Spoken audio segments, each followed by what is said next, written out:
Sam runs a YouTube channel called The Northwest Wind out of Cleveland, Ohio.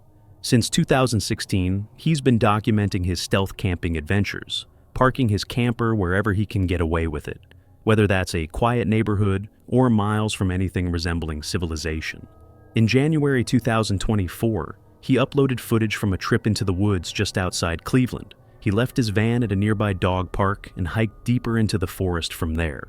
But before he even reached his campsite, he stumbled onto something unsettling. We're gonna bushwhack a little bit. We've been walking for about 15 minutes. I don't like that you can hear the highway, but ow. Son of a... I don't think I'm gonna be able to get a fire going either. I brought everything I need to start a fire, but... Oh, this looks nice up here. I brought everything I need to start a fire, but everything's literally soaked. This looks pretty nice up here. I think we're gonna call this home for the evening. Looks pretty dry.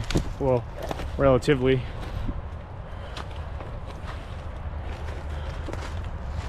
What do you know? This looks like a tent or a tarp. That kind of sketches me out.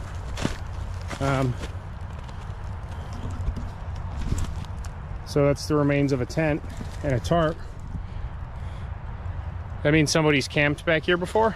A shredded tent lying abandoned in the brush. It looked like someone had been forced out in a hurry. Most people would have turned back right there, but Sam pushed on. As daylight faded, he set up his own tent, lit his camping stove, and got dinner going. That's when he noticed a few unfamiliar figures wandering near his camp. Somebody just walked by. I don't know if they had a dog or not, but they definitely didn't see me, but I could barely see them. The tent does not sit high at all. I've been sitting on my pelly case. This was while I was eating, just finishing up eating. I don't know why, I'm just spooked. I haven't been saying that, but I've been spooked since I got here. I keep feeling like somebody's watching me. And then seeing that person. I know it's a public park, but still.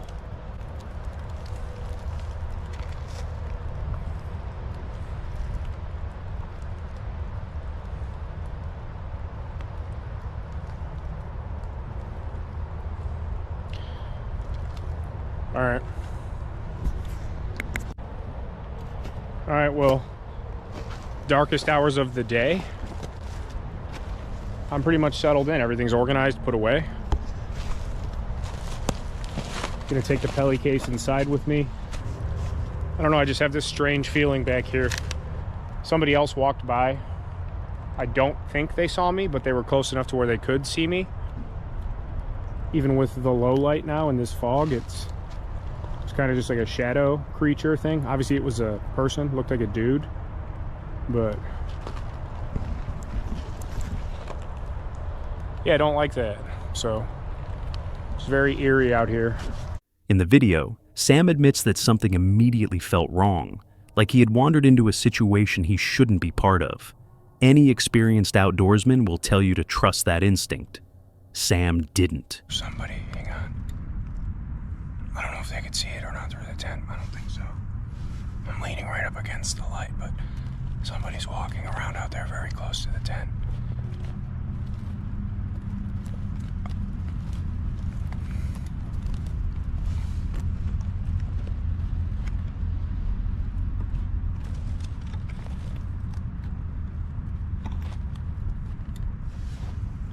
Somebody's out there.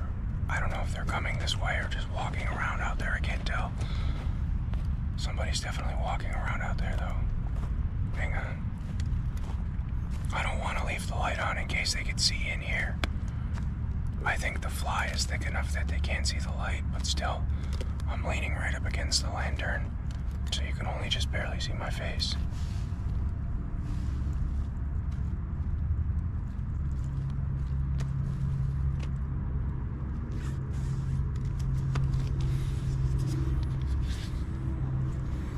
If you could see with my phone.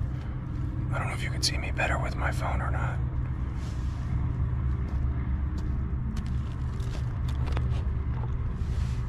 Somebody's walking around out there. They're getting closer too.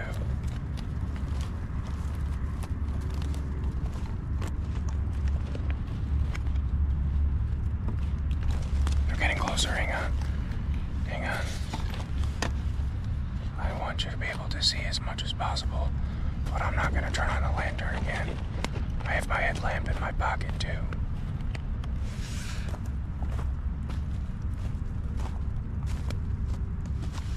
They're really close now. They're like... Listen.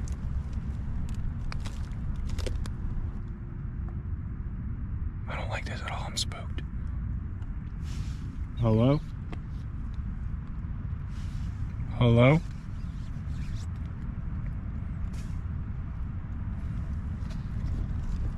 They're really close. They're like 10 feet away. I think there's two people. I can't tell. I can barely hear them talking. They're whispering. I think there's two people. He decided to stay the night, camera still rolling. Trouble arrived just as he was trying to fall asleep.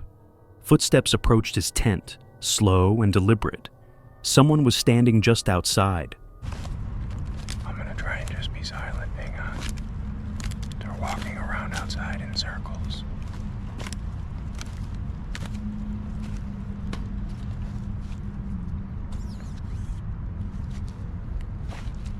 Hello? Hello? All right, I don't like this. Hello? Hello? They're touching my tent. Stop.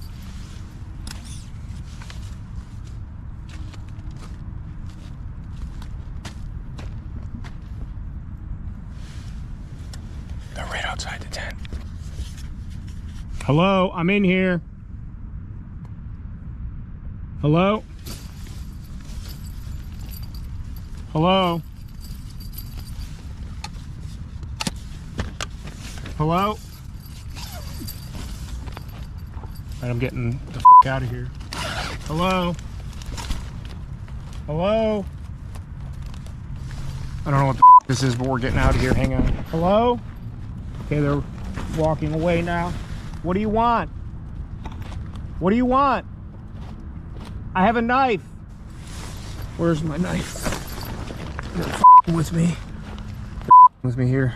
Holy crap, get away, what do you want? Hello, I can't see you. Hello. All right, I'm getting out of here. We're getting the hell out of here. Hello. What do you want? Say something, I see you. Sam called out. Once, twice, again. No reply. After several tries, the person finally revealed their presence by circling the tent. Sam's voice started to shake as the stranger began touching the tent fabric, brushing against it without saying a word. He warned that he had a knife and told them he was leaving. They backed off for a moment, but the uneasy silence returned. All right, I'm spooked. I don't like this. Get my headlamp on and we're getting out of here right now. They're just standing there. They're just standing there. What do you want? Leave me alone! They went over that way. I can't see them now. I know you're there. I see you. They collapsed my tent on me and pulled the fly off while I was still in there. It smells like someone's smoking a cigarette too. I smell your cigarette. I smell your cigarette. I don't know what to do. I don't know where to go. I don't know what to do. I have a knife. I smell your cigarette. All right, I'm officially like tweaking now. I'm like, all right, we're just gonna get out of here. We're just gonna get out of here. I'll come back for this crap later. Do I have my phone? I'm gonna call 911 if you come near me. Should I just call the police now or do I just go? I don't know what to do. I don't know what to do. I'm scared to go in any direction. I don't know where to go. I'm scared to go in any direction. I smell your cigarette. Is the camera on? The camera's on. I'm recording all of this. All right, they're moving again. I don't know, I'm getting out of here. We're going. I'll come back for this some other time. All right, let's get the hell out of here. When Sam tried to unzip his tent to get out, he realized they had collapsed part of it while he was still inside. He couldn't tell where they were until he suddenly spotted them, just a few yards away, standing still in the darkness and watching him. That's when Sam decided he wasn't staying another second. He grabbed what he could and started heading back toward his van. I'm leaving, don't follow me. I don't know where to go. I don't know which way to get out of here. I smell your cigarette, I can hear you. I hear you. All right, I don't know which way to go. How the hell do I get out of here? All right, I don't know how to get out of here. All right, this is how the do I get out of here? Hang on, let me see if they're. Stay away from me! They're coming behind me. I don't know what they're doing. They could just be around. I don't know. I don't know where I'm going. But the moment he moved, so did they. He heard footsteps behind him, smelled cigarette smoke, and caught glimpses of the figures following him through the trees. Disoriented, fighting through fog, and with water splashed across his headlamp, Sam struggled to find a path out. They're at my campsite. I see them. I see you reflecting off my tent. Leave my shit alone! All right, I'm getting out of here. You can have it. How do I? Which way? Here. Okay. Ah.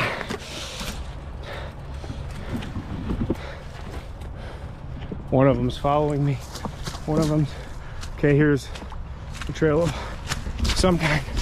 Ah! Ah! Ah! Ah! I just ate. I just ate. I'm soaked. I'm toast. Okay. Oh, they're coming. Leave me alone. Okay.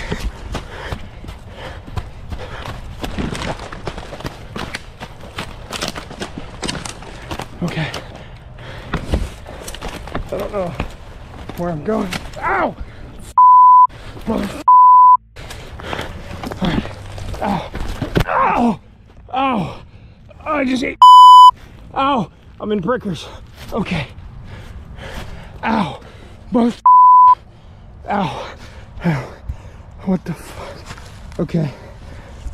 I don't see or hear anybody. All right, this is a clearing here. I just tripped over that. Ow. Oh, my knee. My poor knee. All right, here's a clearing. This has got to lead back to the main trail. I don't know where they are. I think it's all foggy up here. I got water in my headlamp. I don't know where to go. I don't see or hear anybody anymore.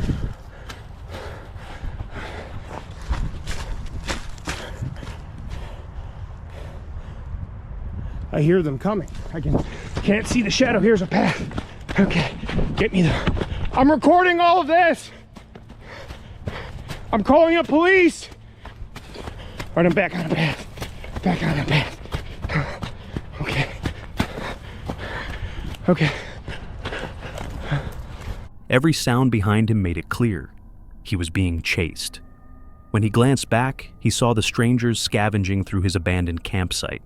That was enough. Sam focused on getting out alive. Eventually, after fighting through the dark woods, he found a trail and shouted that he was recording everything and contacting the police. All right, we're getting out of here. All right, lock my doors. What the fuck? What the f? I'm soaked. Where's my phone? Everything's muddy, disgusting. My knee, I'm soaked. I gotta go home. All right, let's drive out of here. I'll record again in a minute. We made it out though. My gear's still back there. My tent, my dry bag, sleeping pad. I don't see anybody coming or anything. I don't know what the f they're doing back there. And they were messing with my tent and throwing stuff at the tent, walking around it in circles and stuff. He finally made it back to his van, locked himself inside, and drove home, later filming a recap of the entire ordeal. Of course, some viewers accused him of staging the whole thing. They argued no one would keep filming while sprinting for their life. But fear affects everyone differently, and Sam's panic seems very real. The most disturbing part? When Sam returned the next morning, none of his equipment had been touched, nothing stolen. Whoever those people were, they weren't there for his gear. Their motives remain completely unknown. And that's what makes the encounter so unnerving. Whatever their plan was, Sam's decision to run likely saved him from finding out.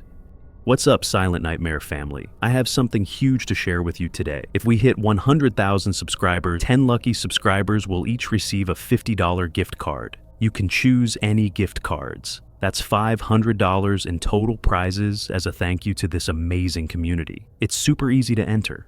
Subscribe to the channel if you haven't already, like this video, comment below with your favorite Silent Nightmare video or your scariest camping story. That's it. Let's hit 100K together and celebrate the only way we know how, with a massive giveaway. On March 24th, 2024, the YouTube channel Into the Void, well known for diving into paranormal mysteries and unexplained encounters, uploaded a video that left thousands of viewers deeply unsettled. The channel has explored haunted buildings, cryptid hotspots, and places with eerie histories. But this investigation took a different turn.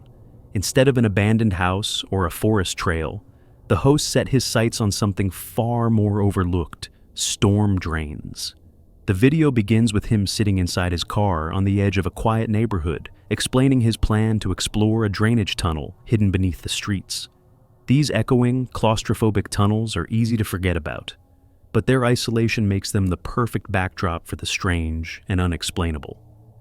Armed with only a flashlight, a camera, and a determination that many viewers later called reckless, he descended into the drain.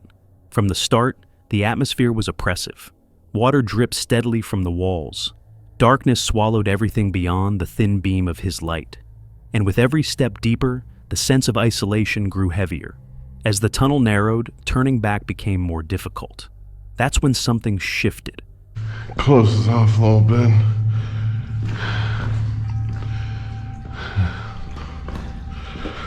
I'm really not looking forward to this.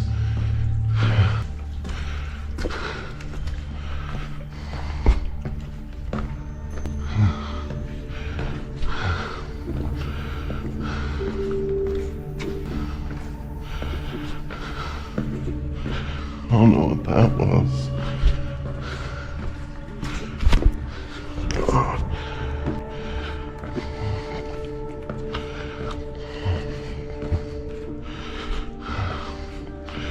I need to take a breather.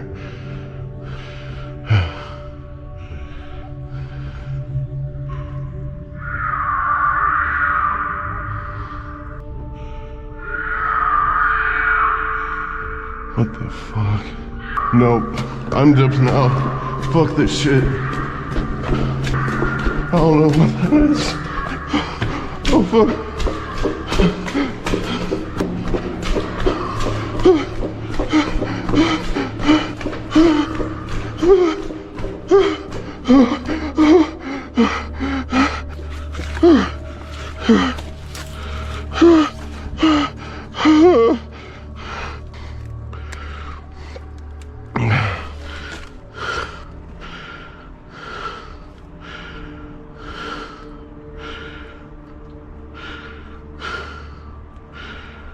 A piercing screech ripped through the tunnel, metallic, warped, and echoing from somewhere deeper inside.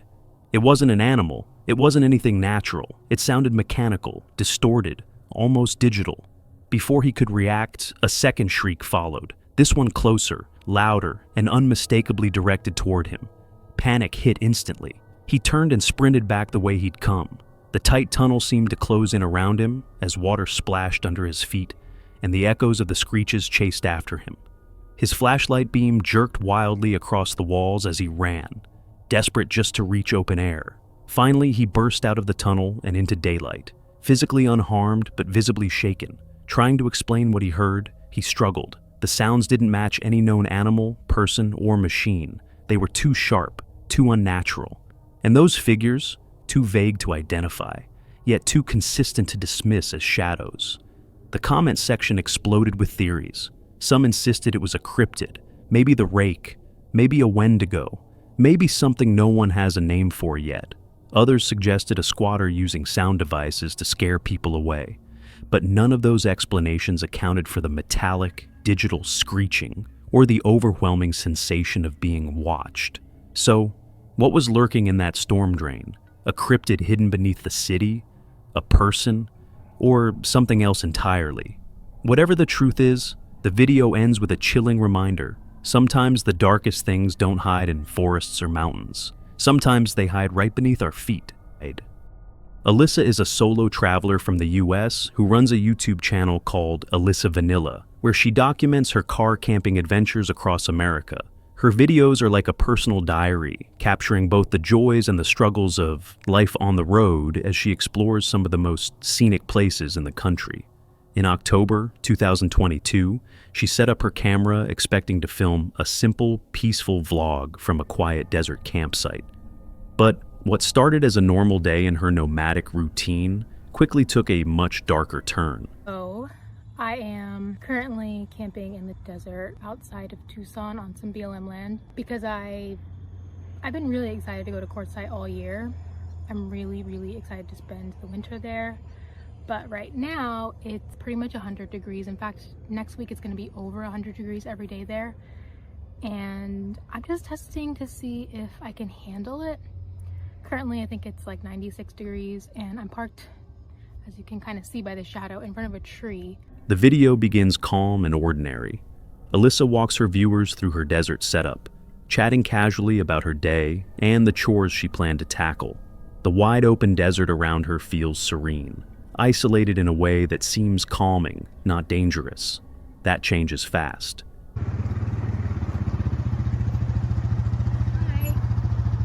Doing okay? Yes, I am. I'm just kind of checking, making sure everybody's got enough water and... Oh, okay. Are you a ranger or? No, I just live close. Oh, okay.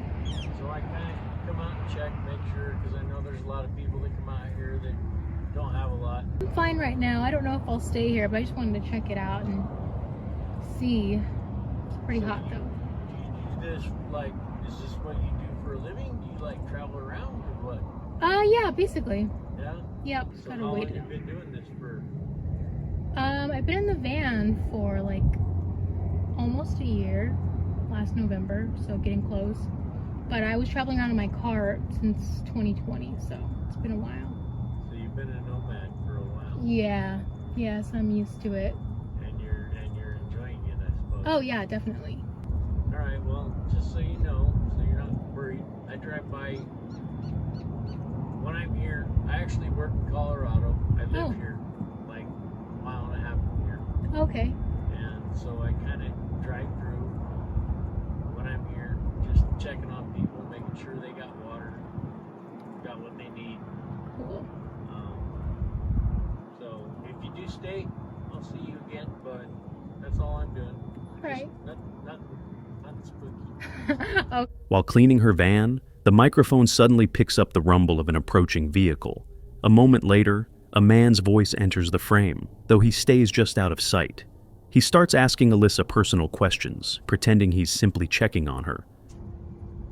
I had shit stolen from my house 2 years ago. So 2 years ago I started doing that. I started making myself open to people that were out here, giving them my name so they knew who I was, so that they saw my face, and you know what? It's worked for me. Nobody steals shit from my house. And what is your name? Johnny. If you need water, I have a hose outside that runs all the time. You're willing to stop there, fill your water jugs, whatever you need. And those that I get to know well enough that I trust, they're welcome to actually come in and use the shower a couple times a week. I'm not home. My wife is. My children are. So if you need a shower, you're welcome to, come by. Probably would work better, since you're a female, it would probably work better if you came by while I was there a couple of times, just so my wife gets to know you, so she doesn't think there's something stupid going on. Right. But, if you need a shower or something, that's not a problem. But, if you want to stop by, it's not a problem. Okay, well, thank you. All right. I'll let you have your evening. All right, enjoy your rounds. Then he brings up a story about his house being broken into and, out of nowhere, invites her to come to his place to use his shower. After that, he drives off on his ATV. Some viewers might dismiss this as a local trying to be friendly, but Alyssa's body language tells a very different story. She's alone, in the middle of the desert, with a strange man who now knows she's traveling completely by herself. The tension is immediate, and it only gets worse. Just about to start talking about how the good thing about being out here at this time of year is that there's no one else out here. As you can see, there's no RVs in the background or anything.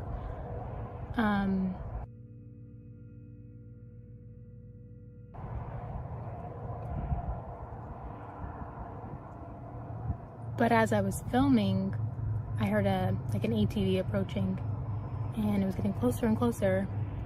And I realized I was definitely coming to me because I'm kind of in a spot. It's not on a main road out here in the dirt. So sure enough, a guy on an ATV comes and stops by and is just talking to me about, he says that he makes rounds out here and makes sure everybody has water. I guess checks on people because he lives out here.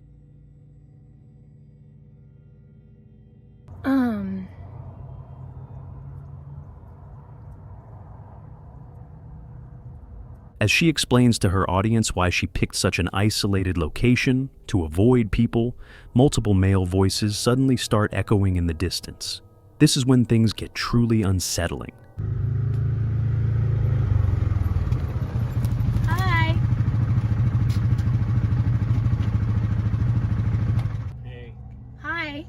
so you have a guy Uh-huh. on the mountain up there that is watching you with binoculars. Okay, well, that's unnerving. Well, I guess I won't be staying. Well, it's not that you can't stay. Just, I'll be honest with you. Yeah. The other side of the mountain is safer. Really? Yes. Okay. He's driving a older Dodge pickup, and he told me he comes out here and offers water Uh-huh. to people, but I would stay away from him. He told me he parks up there and looks around to see who might need water, who might need this, who might need that. And I was like, I turned and looked and went, well, her fucking camper is right in the open. Yeah. So did you catch him watching me, or did he just tell you that he was watching me? When I pulled up, he had his field glasses up looking this direction, and I was like, what are you looking at? Yeah. Well, I'm just looking to see if there's anybody that needs water. So anyway, he's you see that white truck underneath the tree? I'm right here. in the tree view, so All right, come out here and I'll show you. Just so you know. yeah, it's also just odd that there's not really anybody out here. Get a good description of that truck. It was a white truck. It's white and burgundy. Honestly, I'd move to the other side. So, I mean, I did want to stay because it's nice out here and it's quiet, but if there's somebody watching me, then obviously I don't think I should stay out here at all. Well, that's fine. That's A few minutes later, the man reappears on his ATV. This time, he claims he spotted another man on a nearby hill watching Alyssa through binoculars. It sounds like a warning, but something about it feels wrong. His ATV is parked in front of her van, blocking her exit path. And then he suggests Alyssa hop on his ATV so he can take her to go see this mysterious stranger. That would pull her away from the only safe place she has, her van. Alyssa listens to her instincts and refuses. She calmly tells him she'll be leaving soon, but the behavior doesn't stop. That's really sucks. It was really nice out here, but well, at least I got to put my laundry away. That's always easier to do housekeeping out in the open rather than in the city somewhere. So just finishing up my laundry, and then I'll probably have to leave, but that's okay.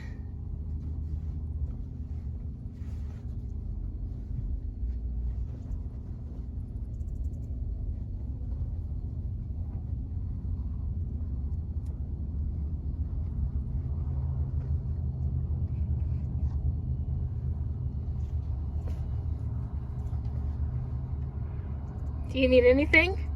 No. Okay. No. Drove as far as I could away from the desert BLM land. So the guy that I was talking about earlier, the one who stopped to see if I need water, came back. The thing is, after his first visit, I was not going to stay at the BLM land because I was just sensing some red flags, and maybe it's just me being paranoid, but there are a lot of people who would love to take advantage of someone like me, someone who's young, by themselves, living in a vehicle out in the middle of nowhere by themselves. So I just went with my instinct, and I was gonna leave because he said that he drives around seeing if anyone needs water, but he had no water with him. He was on an ATV. So that was weird. And then something else that gets me with people is over-explaining. So when I, asked him if he was a ranger and he said no, he said he does this because a few years ago someone stole stuff from his house, which has nothing to do with giving people water in the desert. So it's just weird he went on the story about, oh, like somebody has stole from me before, so okay. And I decided, I was going to do my laundry and then leave. And I was finishing my laundry and he came back. I saw his ATV turn towards me. And he tells me that someone has been watching me. As she rushes to finish her laundry and pack up, the man just sits there on his ATV staring at her, not talking, not leaving, just watching her for an unnervingly long time. Eventually, Alyssa manages to wrap up, get into her van, and drive away to safety. In the final part of the video, she reflects on what happened. She admits she was never actually scared of the so-called stranger with binoculars. In fact, she doubts he ever existed. Her theory, and her viewers agreed, is that the story was a tactic, a way to lure her away from her vehicle and isolate her somewhere out of sight.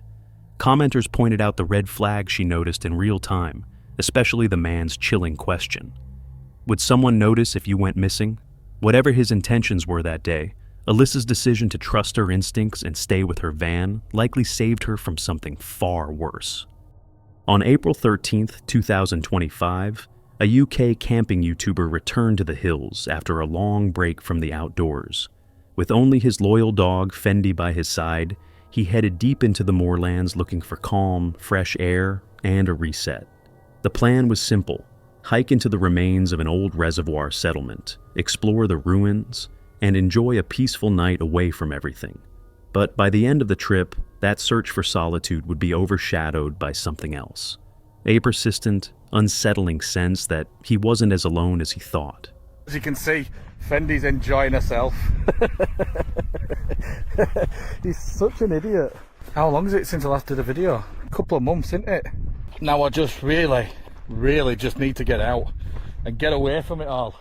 And I really hope that nothing weird happens tonight, because I just need to be out in a bit of solace. Come on, mate, you can do it. Come here, mate, you got turd hanging out your ass.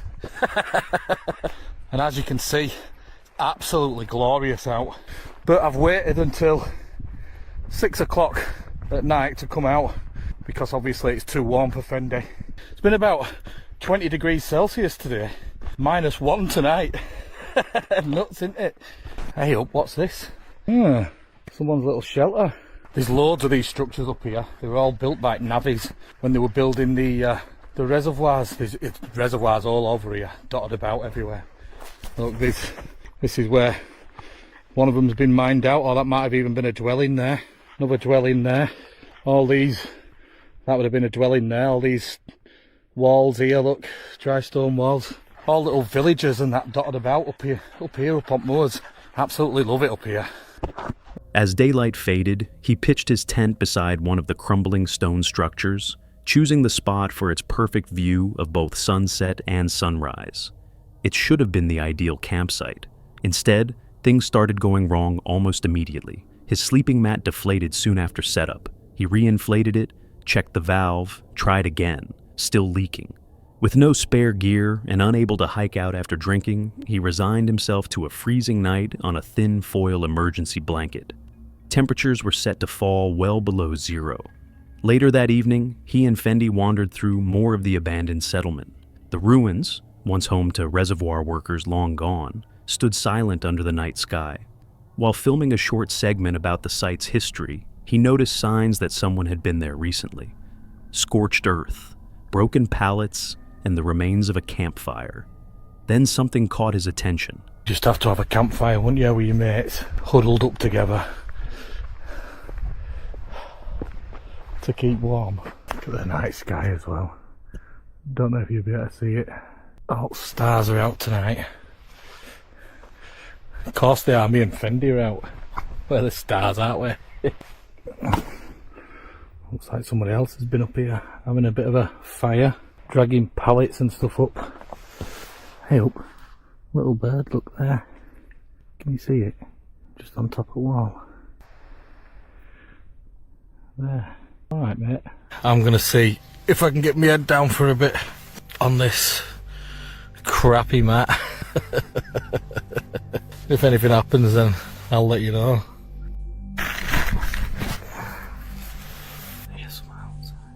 Hello?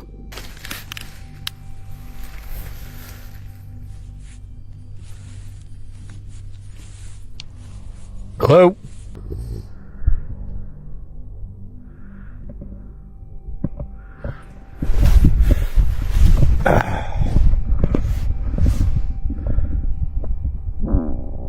Oh, you that duck then? Pretty sure he had some footsteps, but it's probably a bird, isn't it? No sheep about, I can't see any eyes anywhere. Oh, look how pretty it is.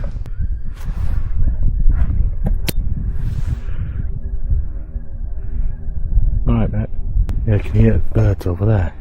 A distant motion or a faint sound. He wasn't sure. He dismissed it as wildlife, but the feeling it stirred didn't fade. There were no other campers for miles, no roads, no lights. Back at camp, he tried settling in, but Fendi wouldn't rest. She kept pawing at the tent fabric, staring at a single point on the wall, as if something outside had locked her attention. Each time he checked, the darkness was empty. No animals, no movement, no glowing eyes. Only the low hum of wind turbines rolling across the hills. As the night wore on, the wind picked up, blowing leaves into the tent and rattling the entrance flap. Sleep became impossible. He kept waking, checking his gear, adjusting the emergency blanket, and trying to calm Fendi. But the uneasy feeling never really left. Nothing dramatic happened, no screams, no footsteps, no shadows rushing past. Just that subtle, heavy wrongness that makes the hair on your arms rise for no clear reason. Maybe it was just wildlife. Maybe the ruins, with their long history of isolation and hardship, held on to more than old stones and broken walls. Maybe it was all in his head. But if you were camping beside centuries-old ruins, and your dog kept reacting to something you couldn't see, would you stay the night? And have you ever felt watched when you knew no one else was around?